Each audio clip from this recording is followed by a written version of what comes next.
Hello viewers, আসসালামু আলাইকুম। কেমন আছেন সবাই? আশা করি সবাই অনেক অনেক ভালো আছেন। আপনারা এই মুহূর্তে দেখতে পাচ্ছেন এমবি কর্ণফুলী 13। এমবি কর্ণফুলী 13 ঈদের ভরপুর যাত্রী নিয়ে শতাব্দী বাদন লঞ্চকে ওটি দেওয়ার চেষ্টা করতেছে। যদিও লঞ্চটি শতাব্দী বাদনের 30 মিনিট পরে ছেড়েছিল, এই মুহূর্তে শতাব্দী বাদন লঞ্চকে ওটি দিচ্ছে। সেই লঞ্চটি কর্ণফুলী 13 লঞ্চটি ঢাকা বেতুয়া রুটে সার্ভিস দিয়ে থাকে। এই রুটের লাইটিং মাস্টারও বলা চলে এই লঞ্চটিকে।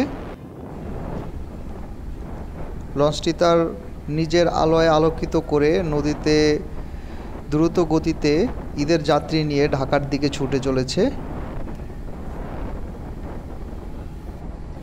মনে হচ্ছে লঞ্চটি শতাব্দী বাদন লঞ্চের আগেই সদরঘাটে ঘাট দিবে। ভিডিওটি যদি ভালো লেগে থাকে অবশ্যই আমাদের চ্যানেলটি সাবস্ক্রাইব করে রাখবেন এবং লাইক কমেন্ট করতে ভুলবেন না। ধন্যবাদ সবাইকে।